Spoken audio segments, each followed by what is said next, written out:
continuación, el compañero Lora hará uso de la palabra para exponer el tema. Si la política es un esfuerzo por interpretar las leyes del proceso social, el estudio del control obrero, de la cogestión y de la autogestión deben necesariamente referirse a las posibilidades de cambio de la sociedad. Me parece que esta debe ser la referencia central. ¿En qué medida pueden estas consignas considerarse progresistas y en qué medida pueden aplicarse en una determinada situación política? Control obrero, autogestión, cogestión empresarial son tres formas de participación en la administración de las empresas. Pero la similitud solo alcanza ahí, porque surge la interrogante de cómo se participa y para qué se participa. ¿Es la clase como tal o son los individuos arrancados de una clase los que ejercen el papel de coadministradores o controles de una empresa? Esa administración busca fortalecer el régimen imperante, introduciendo reformas a la propiedad, pero de todas maneras conservándola. O la autogestión se encamina a afirmar la propiedad social, o el control obrero es un medio de denuncia del régimen de explotación, de colocar ante la opinión pública la manera como se manejan las empresas capitalistas, con miras a abolir la propiedad privada. Como ven ustedes, autogestión, cogestión y control obrero son cualitativamente diferentes. ¿Con referencia a qué? A un criterio de clase. El control obrero, como veremos seguidamente, aparece como una respuesta proletaria a los problemas que crea la decadencia del capitalismo y lleva de manera implícita el propósito de acabar con el régimen de la propiedad privada.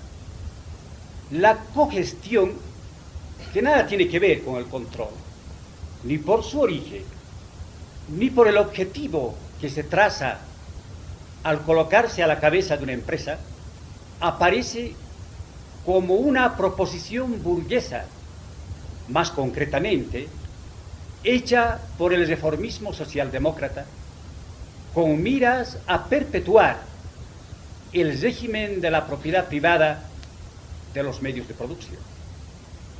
Es una cooperación entre la clase obrera y la burguesía, en tanto que el control obrero es una expresión de la lucha de clases, una afirmación de la lucha de clases. La autogestión, esa administración de una empresa por sus propios trabajadores, solo puede darse en el marco del gobierno obrero. En fin, este gobierno, la experiencia enseña, puede ser una auténtica dictadura proletaria o un gobierno obrero degenerado, burocratizado. Pero de todas maneras, se trata de un recurso con todo el aparato estatal que se levanta sobre ella. Analicemos, pues, estos problemas en este marco, teniendo como referencia su contenido clasista. Únicamente así podremos evitar la tremenda confusión que actualmente impera en este tema. ¿Qué plantearon en 1971 los trabajadores mineros a través de la federación, de su federación? El texto del documento habla, y así ha pasado a la historia, con ese nombre, de participación obrera mayoritaria en Comibol. Fue una respuesta a la propuesta hecha por el gobierno Torres de participación obrera en las empresas estatizadas, más concretamente en yacimiento. Los autores de este documento, ahora actualizado, hablan en su introducción, y que ustedes tienen en las manos, de una tesis sumamente atrevida en nuestra época. Ellos dicen: la participación obrera debe permitir a la clase obrera conquistar el poder y estructurar el socialismo. En fin, era el precio que se pagaba al momento político que se vivía entonces. No olviden ustedes que estamos en el periodo de auge de la Asamblea Popular. Un embrión, o mejor, un poder obrero embrionario aún, que osadamente se proyectaba a la conquista del poder político. Esa era la situación. En ese cuadro, los mineros creyeron que la lucha por controlar las minas era el camino para controlar el poder político. Será preciso subrayar este aspecto. ¿Qué se buscaba con esa medida? Y solo en este marco puede explicarse su contenido. El proyecto de control, ahí hay incluso un esquema, partía de los parajes de trabajo, allí donde se arranca el mineral. En esos lugares, el conjunto de obreros debía ejercer la participación juntamente al personero de la empresa. Es decir, los obreros, en definitiva, serían quienes podrían decidir la suerte de la explotación de las minas, no solo en el aspecto administrativo, sino también en el aspecto técnico. En este plano, es indudable que el proyecto del año 71 supera en mucho al decreto del año 52, que excluye de manera deliberada el aspecto técnico del ámbito del control obrero. En los escalones intermedios de la administración, ese control debía ser paritario. Pero en el directorio, los mineros reivindicaban para sí el derecho de confeccionar una terna de la que sería elegido el gerente general de Comibol. Como ven ustedes, los trabajadores estaban proponiendo nada menos que retener en sus manos toda la suerte de las minas. Es por eso que en los debates de la Asamblea Popular, de manera pública, en voz alta, se dejó sentado que la discusión en las bases obreras de esa reivindicación, que debía ser impuesta y no pedida al gobierno, debía importar la puesta en marcha de las propias masas bolivianas. Se advirtió una y otra vez que la derecha castrense ni la propia burguesía boliviana serían capaces de dejar en manos de los trabajadores la fuente fundamental de los recursos económicos del país. Y si el gobierno cometiese ese error, no tendría más remedio que hacer sus maletas e irse a su casa. En Bolivia, los dueños de las minas son los dueños del Estado y del país. Eso ha sido evidente antes y lo es ahora. y lo será mañana. Este planteamiento, ¿qué es? Es cogestión, es propósito de colaborar con la burguesía en la administración de Comibol. ¿Acaso no es propósito de arrancarle las minas para entregarlas a la clase? Este proyecto importa buscar que los delegados obreros, los individuos, los dirigentes, ejerciten el control, o se está fijando en la formación de los comités de control de la clase como el factor decisivo en el control de la producción. Pero digamos algo sobre el control. ¿En qué momento aparece esta proposición? Se ha pasado por la experiencia del control obrero individual, que eso fue el control establecido en el decreto de nacionalización de las minas y que Cabrera les ha relatado. En el aspecto semántico, el gobierno burgués del MNR, por presión obrera, a través, desgraciadamente, de la izquierda del MNR, o sea, de la expresión obrerista del nacionalismo burgués, impuso este control con derecho a veto. Esa fue la gran novedad, el derecho a veto. Se tuvo la sensación de que los obreros tendrían en un puño la dirección de Comibol, porque podían vetar todas las medidas, exceptuando las técnicas. Este control, semánticamente copiado de la tesis de Pulacayo, le dio un contenido diferente. Como veremos, la tesis habla del control de la clase, y veremos por qué habla así. Este control era políticamente vigilado por el partido de gobierno, no solo porque era un delegado, un individuo, quien lo ejercía, que como todo individuo tenía que soportar la poderosa presión de las clases en pugna, de las clases contrarias en pugna, sino porque en la estrata superior el director obrero era nominado por el presidente de la República de una terna elevada por la Federación de Mineros.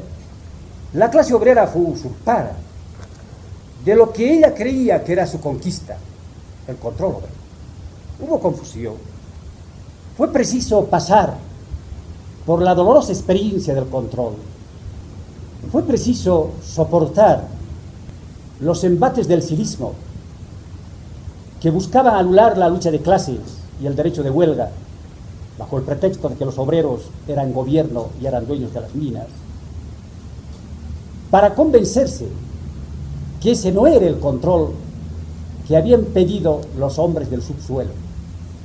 Una clase joven, heroica, con larga experiencia, llevando las tremendas taras de un país culturalmente atrasado como Bolivia, muy difícilmente llegó a comprender que ese control, aún así, individual y deformado, llevaba la posibilidad de un canal de expresión de su propia rebeldía y de sus propias reivindicaciones. Por ese camino pudo plantearse la urgencia de reponer el control obrero como conquista bajo su forma de control ejercitado por la clase, es decir, de control obrero colectivo. Es en este momento en el que se plantea la tesis de los mineros de mayo del año 71. De manera legítima, yo no sé si en un marco totalmente consciente o no, pero sí, con legitimidad histórica, entronca en las características del control obrero colectivo. Es proyecto confuso, incluso contradictorio, pero en líneas generales coincide con esta tendencia. Es la expresión más acabada que hasta el momento se ha dado de una propuesta de control obrero colectivo. y hay que subrayar una y 100 veces, por su origen, por su entronque político e histórico, nada tiene que ver absolutamente con la cogestión. El origen histórico del control obrero y de la cogestión. Los bolivianos lo hemos inventado, pero antes, les voy a rogar que cuando ustedes quieran una aclaración, me interrumpan. No, una aclaración, una explicación o una rectificación de algún hecho que hubiese señalado equivocadamente. Decía que los bolivianos no hemos inventado ni control obrero, ni cogestión, ni autogestión. Hemos copiado. Como hemos copiado los sindicatos, los métodos de lucha de la clase obrera, y le hemos impregnado nuestra huella boliviana, bien o mal, llevan los rasgos fundamentales de esta clase y de este país, pero no son de origen nativo. El control obrero aparece en la historia mundial del movimiento obrero muy tarde, en el periodo de ascenso del capitalismo, que es el periodo de la socialdemocracia, del reformismo, de las grandes conquistas sociales. Los obreros nunca se habían planteado la posibilidad de convertirse en la voz cantante en la administración empresarial. Ellos solo buscaban mejorar sus condiciones de vida y de trabajo, mejores salarios, mejores viviendas, seguridad social, etc. Cuando viene la decadencia del capitalismo, y señalaré fechas, 1870, 1914, puede marcar el periodo en el que comienza la caída del régimen capitalista en escala mundial. Cuando comienza la caída del régimen capitalista, se agudizan las contradicciones de clase. Entonces sí, los obreros exigen intervenir en el descalabro de la administración capitalista de las empresas, algo más. Piden manejar ellos esas empresas sin patrón. El control obrero, desde el primer instante en que aparece, importa una expresión de la voluntad obrera de acabar con el régimen de la propiedad privada, de acabar con la burguesía. Ese sentido tiene el control obrero cuando nace. Y no es casual que sean los bolcheviques, particularmente Lenin, la Tercera Internacional de los primeros años, 1919, 1925, cuando se producen las ocupaciones de fábricas, las grandes huelgas. No es casual, decía, que entonces bolcheviques, terceristas, hubiesen convertido al control obrero en el eje fundamental de la organización y de la movilización de la clase obrera, no para colaborar con la burguesía, no para salvar el orden establecido, sino para consumar la revolución proletaria. En los documentos de la Tercera Internacional, en los escritos de Lenin, el control obrero se plantea de manera inseparable con la formación de los soviets y de los consejos de fábrica. Es la clase la que debe ejercer el control, luchar por el control. No es el dirigente, es la clase. Por eso se dice que debe ser el consejo de fábrica, no siquiera el sindicato, el que cumpla esta función de control. Pero además, el control se plantea como una reivindicación inseparable de la urgencia de la conquista del poder político por la clase obrera. La lucha y el ejercicio del control obrero debe permitir a la clase obrera convertirse en clase gobernante. Este control obrero se formuló inseparable de la abolición del secreto comercial, de ese tremendo tabú capitalista, de la apertura de los libros de contabilidad. Todo este esfuerzo teórico y práctico de organización, de superación en la lucha cotidiana hasta lograr la finalidad estratégica, va a aparecer concretizado en el proyecto de decreto sobre control obrero que va a redactar Lenin el año 17 y que sirvió de base a la ley que sobre la materia dictó el Estado soviético. Todas las empresas, todos los stocks de materias primas, la comercialización, el funcionamiento de la banca quedaron en manos de la clase obrera que ejercía su control de manera colectiva. Este es el origen, diremos, más lejano, aunque próximo en el tiempo, de esta importantísima reivindicación revolucionaria. Uno se horroriza cuando algunos reformistas, en nuestro país y en otras latitudes, pretendan insinuar que el control obrero fuese intento de colaborar con la clase dominante. Actualmente, en Bolivia, este es el criterio que predomina en todos los ámbitos. El control obrero sería sinónimo de cogestión, de cooperación con la burguesía.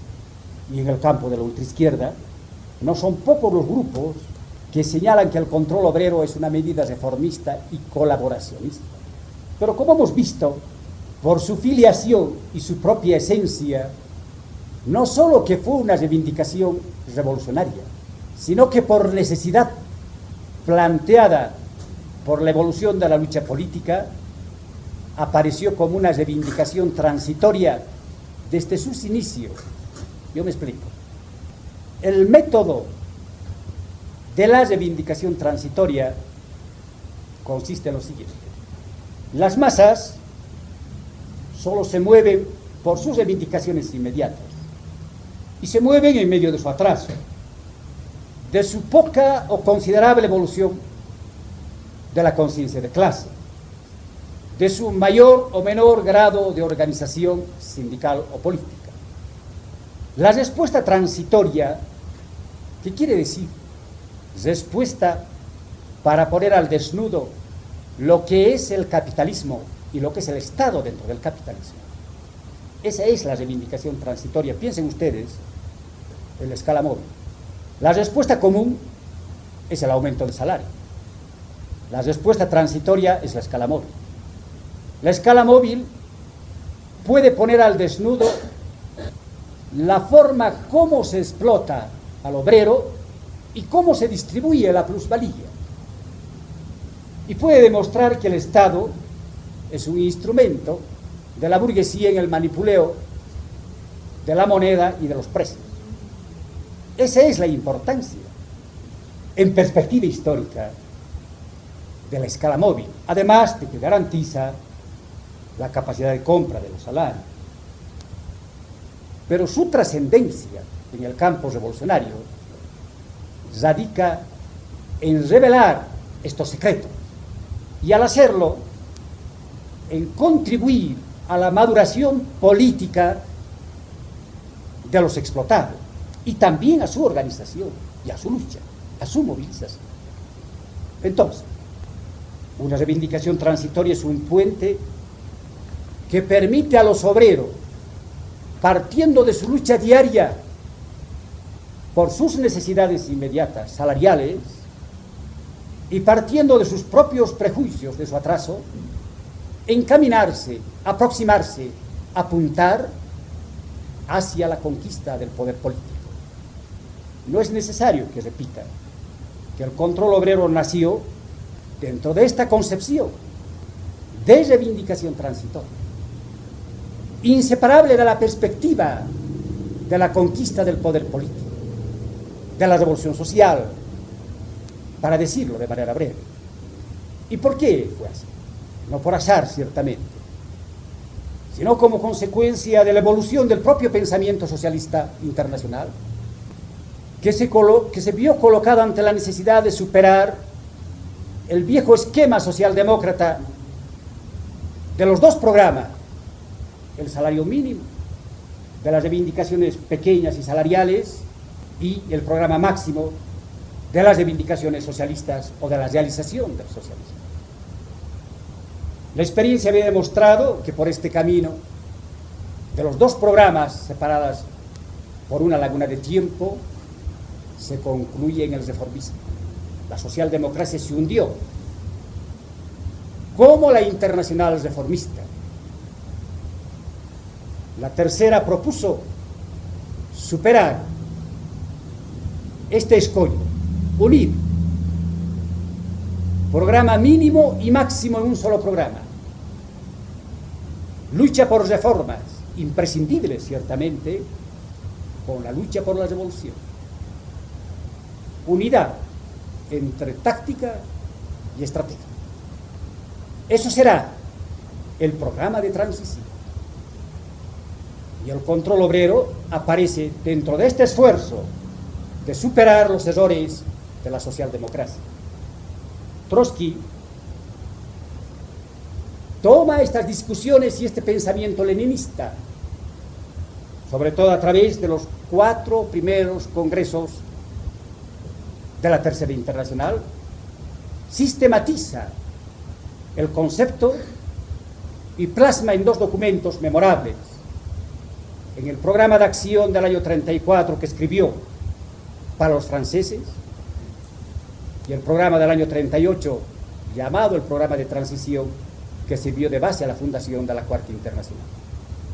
1938 es la época en la cual el movimiento socialista boliviano ya va a aparecer vinculado a esta lucha en el campo internacional. A través de estos luchadores de esa época va a llegar a la clase obrera boliviana esta concepción del control obrero. En el plano nacional, como bien indicaba Cabrera, es el año 46 que por primera vez se lanza la consigna de control obrero y está inscrita en la tesis de Pulacay. Ese documento es trotskista. Ese documento ha sido acusado de no ser más que la versión boliviana del programa de transición, lo que ciertamente no es cierto. Es más bien la aplicación del método del programa de transición a los problemas de la revolución boliviana. Y ese documento, que tiene más de político que de sindical, marca un verdadero viraje en la historia del socialismo boliviano y en la historia del movimiento obrero boliviano, porque permite a la clase en sí y en su conjunto dar un salto en la evolución de su conciencia. Es desde entonces que la clase obrera habla y lucha y porfía por aferrarse a lo que considera que es lo que son sus objetivos estratégicos. Es una clase que tiene sus propios objetivos, a veces los abandona, pero nunca tarda en volver a cogerlo y se encamina por ese sendero. Ese es el sentido de este programa. Y en ese programa, el control obrero tiene la misma proyección que tuvo en la Tercera Internacional, de una reivindicación transitoria, inseparable de la lucha por el poder e inseparable de la urgencia de ser ejercido por la clase como tal, de manera colectiva. Pero es claro, ninguna consigna que pueda penetrar en las masas y que pueda transformar la historia de un país está libre de pagar el alto precio de las características nacionales en las que se mueve.